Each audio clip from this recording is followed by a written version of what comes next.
All right, welcome in everybody to another deep dive. We're calling this one the Top 1% Book Club, and I'm excited about this one. I am too. We are cracking open, for you the learner, a pretty popular personal finance book. Mhm. This is J.L. Collins' The Simple Path to Wealth. That's right. And, I think a lot of people are kind of familiar with this one, at least by title. Yeah. Um, but we're going to really extract the core wisdom. That's what we try to do on these deep dives. And this one is about how financial independence achieved through what might surprise you as incredibly straightforward investing can absolutely revolutionize your future. Yeah, and you don't have to be in the top 1% to achieve that. That's right. That's right. It's for everybody. That's right. It is a path. It is a simple path, and that's why he titled it that. Exactly. So I'm excited to dive in. What about you? Oh, yeah, absolutely. This is one of my favorites. Yeah. And, our mission isn't just to summarize the book. Anybody can go and read a summary. We want to extract those actionable items. We want to give people a blueprint that they can start using today to build wealth. Absolutely. And it's going to be through, again, like you said, simple, consistent steps. To give you a really well-rounded perspective of the book. Exactly. So get ready to embrace this very real possibility of financial freedom. Okay, we're talking about unlocking a life with not just more money that's kind of a byproduct. The result. It's a result. Yeah. More clarity, and most importantly, more choices. Love it. Let's go. All right, let's dive in. So Collins starts the book giving us a really nice framework, right? Okay. He kind of breaks it down and he says, listen, he's like, look, he breaks down the financial journey in 2 stages. Okay. The first stage he calls the accumulation stage. Okay. This is where, you're young, you're working, you're really trying to build that initial nest egg, you're actively saving, you're trying to learn how to invest. That's stage 1, accumulation. Right. And it seems like a core insight here, and this is something that Collins really hammers home throughout the book, is this power of living below your means. Yes. Now that, again, on the surface might seem like a really simple idea, right? Spend less than you earn. Right. But he really makes this the absolute foundation. It's about consistently saving, right? A significant portion of what you earn, really prioritizing that over constantly upgrading your lifestyle with every raise, every promotion, every bonus. Really emphasize this frugal mindset as like the engine of this phase. What stood out to you from that perspective? Well, I think what stood out to me was, Collins doesn't look at frugality as this like deprivation, He looks at it as like, hey, you're making a conscious choice to not buy these things because it's going to fuel your future freedom. Right. It aligns with his values, and he realizes, by saving $1 today, that's a step closer to having more freedom, over your time, over your life. And, it's just a smarter way to go about spending. Right. So it's about aligning your spending with what you actually value. It's not about just mindless, Right. consumerism. No. Now, once you've built up a substantial level of assets, you transition into what Collins calls the wealth preservation stage. So you go from accumulation to preservation. Yep. And here, as the name implies, right? Yes. The game shifts a little bit. Now it's about protecting and managing what you've accumulated. Yeah. And this typically happens as you approach or are entering the world of financial independence. Now, this is where Collins offers a perspective that I found really interesting, maybe a little contrarian. Yeah. And it has to do with financial advisors, especially during this wealth preservation stage. He raises a pretty big flag about potential conflicts of interest, quoted directly. Collins says, not surprisingly, a field that provides access to people's life savings is a magnet for conmen, thieves, and grifters. Yeah, this is a pretty strong statement, He doesn't hold back. No, he does not. What's the idea there? It sounds like he's advocating for a more hands-on approach, even as things get more complex. Well, it's interesting because he really stresses self-education throughout the entire book. Right. Right. Take ownership of your finances. Right. Learn how to do this stuff yourself. And he believes that, by understanding the fundamentals, that you're better equipped to protect your wealth than relying on somebody else who may have ulterior motives. Right. Okay. So let's tackle something that I think trips up so many people. And this is debt. Yes. Collins does not mince words here. He calls it a vicious destroyer of wealth. And it's not just math, right? Like, obviously, high interest rates and all of that, but it really impacts your whole life. Your whole life. The interest payments just constantly chip away at your income. Yeah. And you become, in Collins' view, almost enslaved to that paycheck just to service that debt. Absolutely. And if we think about it, right, if we connect this back to the goal of financial independence, it becomes so clear how debt is like this huge anchor. Absolutely. It's preventing you from, really charting your own course. Yeah, you're always playing catch up. You never feel like you're getting ahead. Yeah, and it's not just the dollars and cents, right? Right. Actually brought to light the emotional weight of debt. Yeah. He's talking about, feelings of shame, guilt, loneliness, and above all, helplessness. That's a powerful statement. And, Collins even says, the fact that it's a prison of your own making makes it all the more difficult. Yeah. So what's the strategy? If you find yourself carrying debt, what's Collins' kind of advice there? So he gives us some guidelines based on interest rates. Yeah. So if the interest rate on your debt is less than 3%, pay it off slowly. If it's between 3 and 5%, it's kind of a judgment call. What do you feel comfortable with? Okay. But once that interest rate gets above 5%, get rid of that as fast as possible. Now, what's the rationale there? Why does he have those kind of thresholds? Well, it's all about weighing the cost of that debt against the potential return that you could be earning. On your investment? In the market, yeah. Okay. So if you can earn more in the market than that debt is costing you, it may make sense to invest, right? Right. Versus paying down that debt. So, if you're paying 2% on a mortgage, Yeah. but you think you can get 7% return in the market, Yeah. maybe you just kind of slowly pay that down. Once it gets above 5%, then it's like, okay, this is really hurting us. It's eating into those returns. Yeah. Yeah. And he really does not want us to accept debt as this, normal part of life. Yeah. He says it's like being coupled with leeches and has much the same effect. Yeah. I like that. What I find interesting is what he says about what people conventionally consider good debt. Right. Right. Yeah. Like a lot of people think, oh, a mortgage, that's good debt. Student loans, that's good debt. Right. Collins really pushes back on that, and especially when it comes to housing. Collins says, seek the least house to meet your needs rather than the most house you can technically afford.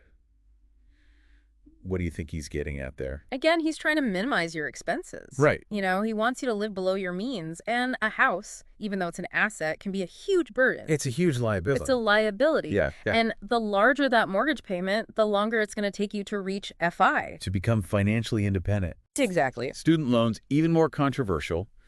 He compares that to buying a brand new BMW each year and then throwing it away. Oof.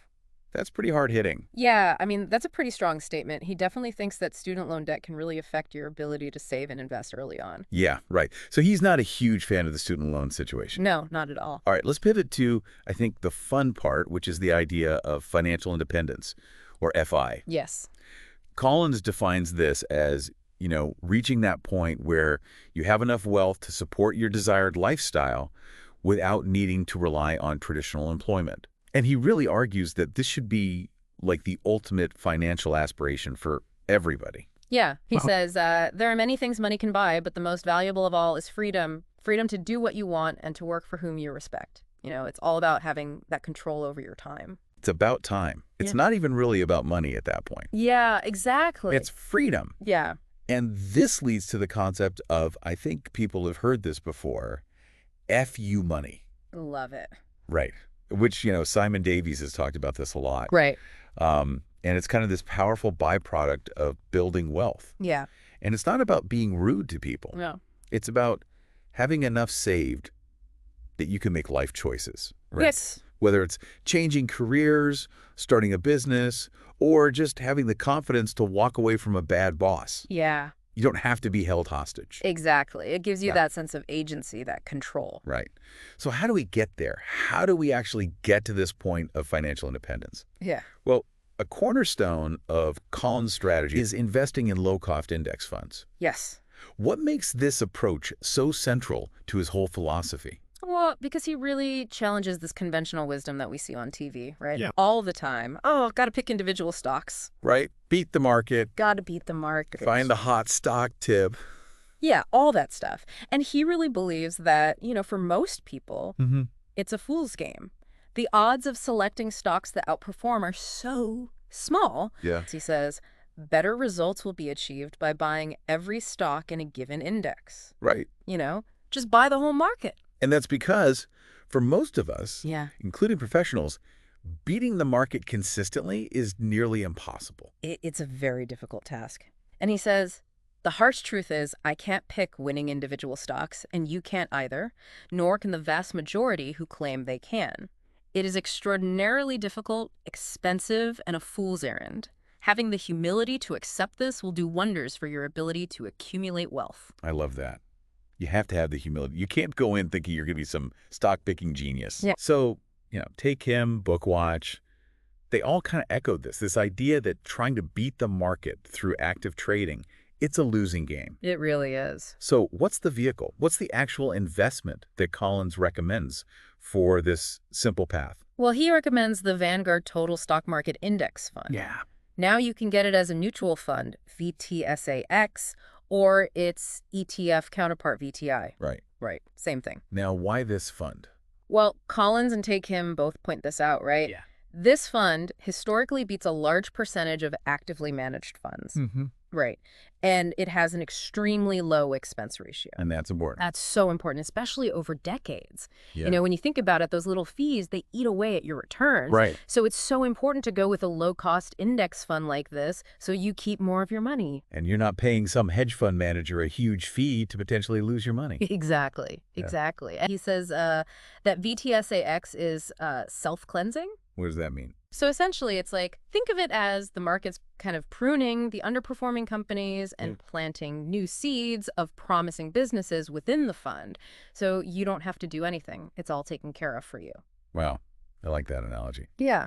All right. So now as you get closer to that wealth preservation stage we were talking about earlier, Collins suggests considering a two-fund strategy. Yes. And this is where you add in the Vanguard Total Bond Market Index Fund, VBTLX, to kind of balance things out. Take Him also talked about this, in terms of adjusting your strategy as you get older. Right. What's the role of bonds then in this later stage? Yeah. So as you get closer to retirement, right, your priority shifts from aggressive growth to capital preservation. Okay. Right. You don't want to lose all your money right before you need it. Right. Right. Right. So bonds tend to be a lot less volatile than stocks. Mm-hmm. Right. They're safer. They're safer. Okay. They provide that cushion during market downturns. Okay. Yeah. So this is all like, portfolio allocation stuff. It's exactly. Which we'll probably do a whole episode on one time. Yeah, absolutely. All right. So another critical piece of the puzzle, and I think this is where a lot of people kind of go off the rails, is managing your emotions. Yes. So important. When it comes to investing, right? Yeah. It's so easy to get caught up in the day-to-day noise of the market. Oh, yeah. You're checking your phone every 5 seconds. You're watching CNBC. You're listening to, all the so-called experts. Yeah. Yeah. So what does Collins say about managing emotions? You got to have a plan, right? Stick to your plan. Yeah. Don't react emotionally. Easier said than done. Easier said than done.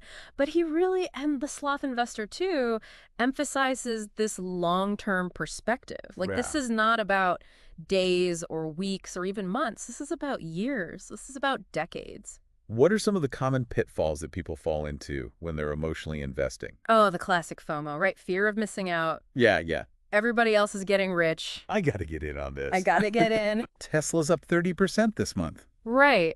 And then what happens? The market goes down. Right. Oh, no. Panic sets in. You sell. And you sell at the bottom. Yeah. Yeah, it's classic. Buy high, sell low. Yeah. Yeah. Now, Collins, I thought this was really interesting. He kind of reframes market downturns, right? Yeah. Especially when you're earlier in your investing journey. He calls them a gift, right? A gift. The 12-minute blog in short form, they both pointed this out. Yeah. Because you're essentially getting to buy these great companies at a discount. Yeah. When the market drops 20%, it's not a disaster, it's a sale. It's a buying opportunity. Right. That's a total mindset shift, isn't it? It's huge. Yeah. All right. So here's a concept that I think really forces you to kind of, think hard about how you spend money. And this is the idea of opportunity cost when you're spending.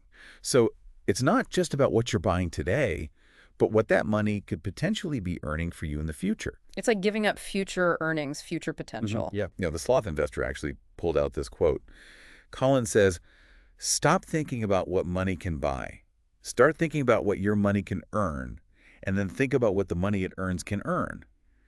Once you begin to do this, you'll start to see that when you spend money, not only has that money gone forever, the money it might have earned has gone as well. Yeah, so it's really important to think about that before you go out and make those impulse purchases. Right, and this ties into, I think, one of the, the big themes of the book, Yeah. right, which is this simplicity of the path to wealth. Yes. It's spend less than you earn, invest the difference in those low-cost index funds, and avoid debt. It's not rocket science. It's so simple. Yeah. But as Tae Kim points out, simple does not mean easy. Exactly. Because, we are constantly being bombarded with messages to consume. Exactly. All the time. Instant gratification is very appealing. And, the financial industry makes it seem so complicated. Like, you need all these fancy products, you need advisors, you need all these things. But Collins really pushes back and says, no, embrace the simplicity. Keep it simple. Yeah. Avoid those complex investments. Avoid the crazy, detailed budgeting apps and spreadsheets. And just keep it simple. Yeah. Okay, here's a point that I don't think people talk about a lot, but Collins brings it up. He talks about, being mindful of the people you surround yourself with, especially financially. And he specifically advises to choose your life partner carefully. Oh, that's huge. Because your life partner, obviously, huge impact on your financial journey. He really stresses open and honest conversations about money early on in a relationship. Tae Kim also highlighted this. Yeah, and, this is something that I think a lot of people struggle with. Right, it's taboo. Yeah, it's taboo. They don't want to talk about money. But it's so important to be on the same page financially, because if you're not, it's going to cause a lot of conflict down the road. Yeah, you can have the best investment plan in the world, but if your partner is, a shopaholic and running up credit card debt, it's all for nothing. It's going to sabotage you. Yeah. All right, let's go back to financial advisors. Okay. Collins, we already kind of talked about this. Yeah. But he generally recommends a very cautious approach when it comes to financial advice. Yeah. And he's pretty clear about why he feels this way. Tae Kim and Short Form both pointed this out. Yeah. That's his reasoning. Well, a lot of these advisors, they're incentivized to sell you things. Right. They make money when you buy their product. Exactly. And so their interests may not be aligned with yours. And he says the financial industry itself, right? Yeah. Makes investing seem so complex. To justify their fees. Justify those high fees. Yeah. And his kind of core argument, which Tae Kim pulls out, is this. No one will care for it better than you. Take ownership. Right. Yeah. You're the best steward of your own money. Absolutely. He's really critical of advisors who charge a percentage of assets under management, or AUM, which Short Form went into detail about. Yeah. Right, where they're basically taking a percentage of your portfolio every year. Yeah. And over time, those fees can really add up. Yeah, it eats into your returns. Yeah. He suggests, if you really feel like you need advice, to go with a fee-only financial planner. Right. Right, because they don't have those same kind of conflicts of interest. Right. And this skepticism toward advisors actually aligns really well with his stance against stock picking. Yeah. Which we talked about a little bit earlier. He calls it, famously, a sucker's game. And his logic, which makes a lot of sense, is that most people, including professionals, can't consistently beat the market. Yeah. So why even try? And he uses this, I thought, this is a great analogy. He likens it to street fighting. I love this one. He says, before you decide to use kicking techniques on the street, ask yourself this question. Am I Bruce Lee? If the answer is no, keep your feet on the ground. Yep. So if you're not Warren Buffett... Stick to indexing. Right. Yeah. Stick to the index funds. Don't try to get too fancy. Keep it simple. And then when it comes to market timing, right? Yeah. This idea of, I'm going to buy low and sell high. Right. He thinks this is almost impossible for the average person to do. Yeah. Because our emotions right. often lead us to do the exact opposite. We buy high and we sell low. Yeah. Out of fear and greed. Yeah. So what's his advice there? What does he say we should do instead of trying to time the market? Well, he has this really interesting analogy. He talks about the foam and the beer. Okay. So the foam is the market news. Okay. Right? All that noise. CNBC, all the headlines, all that stuff. And the beer is the underlying fundamentals of the businesses, right? He says, ignore the foam. Focus on the beer. I like that. So don't get caught up in the short-term volatility. Focus on the long-term health of the company. Now let's go back to a basic fundamental building block, which is saving. Yes. Collins calls saving a cornerstone of building wealth. Yeah, he does. And he even uses this phrase, financial bedrock. Yeah. Why do you think it's so foundational to his approach? Well, saving is like the fuel for investing, right? Right. If you don't have any savings, you can't invest. You've got nothing to put in. Right, you got nothing. And all the sources that we looked at, they all emphasize that starting early is crucial. Yeah. Time is your best friend. Time is your best friend. Yeah. The earlier you start, the more time that money has to compound. Absolutely. And I think that's something that young people don't appreciate sometimes, right? No, they don't. It seems like, oh, I'll start saving when I'm 30 or 40. Yeah. And it's like, no, the earlier the better. The earlier the better. Yeah, even if it's a small amount. Even if it's $50 a month. Now, he also recommends, and I think this is good advice, automating your savings. Oh, so important. Right. What do you mean by that? Well, set it up so that, every time you get paid, a certain amount of money goes into your savings account or your investment account. You don't even see it. You don't see it. Yeah, you don't have to think about it. Yeah, you're paying yourself first. And then another strategy he talks about is dollar cost average. They both explained how investing a fixed amount of money at regular intervals, like every month, Yeah. regardless of what the market's doing, kind of helps to average out your purchase price. Right. So you're not trying to time the market. Right. You're just buying consistently. Exactly. You're taking the emotion out of it. Right. And I think that's really like the big theme here is, long-term perspective. We're talking about decades, not days or weeks. Yeah, ignore the short-term noise. Ignore the noise. Stay the course. That's where the real magic of compound interest happens. Yeah. Now, to kind of manage risk appropriately over that long time frame, Collins talks about this concept of asset allocation. Mm-hmm. And this was something that short form went into detail about. Yeah. It's strategically balancing the mix of stocks and bonds in your portfolio. Yeah. Now, this can get complicated, right? It can. But the general idea is that younger investors with a longer time horizon, they can typically afford to hold a higher percentage of stocks. Right, because they have more time to recover if the market goes down. Right. They've got time. Yeah. But as you get closer to retirement, you probably want to shift more towards bonds. Yeah, reduce that volatility. Reduce that volatility. Okay. So he also emphasizes tax efficiency, right? Yes. Which makes sense. Absolutely. And he talks about utilizing all the different tax-advantaged accounts that are out there. 401ks, IRAs, HSAs, 529s, all those good things. So yeah, 401k, your IRAs, both traditional and Roth, right? Right. Health savings accounts, HSAs, and then 529 plans for education. Definitely. But essentially, the idea here is that you want to minimize the taxes you're paying on your investments. Yeah. And by using these different accounts strategically, you can really, boost your returns over the long run. Absolutely. Now, as you get closer to retirement, a key concept to understand is the 4% rule. Yep. And they both mention this as a guideline for how much you can safely withdraw from your portfolio each year. So how does that work? Yeah. So essentially, the 4% rule says in your first year of retirement, you can withdraw 4% of your total portfolio. Okay. And then each year after that, you adjust that withdrawal amount for inflation. Okay, so it keeps pace with inflation. with rising costs. Exactly. And historically, if you follow this rule, you have a very high probability of not running out of money for at least 30 years. Now, I've also heard this rule of thumb, and I don't know if Collins talks about this, but Yeah. multiply your annual retirement expenses by 25. Yeah. And that's roughly how much you need saved up. Exactly. And remember, financial independence is achievable for anyone willing to commit to these principles. It's not a pipe dream.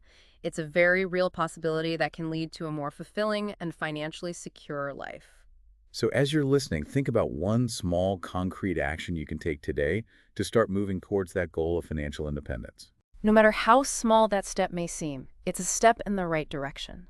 And remember, understanding these fundamental principles empowers you to build a more secure and ultimately richer life for yourself. So take that first step and start your own journey towards financial freedom. Thanks for joining us on the Top 1% Book Club. See you next time.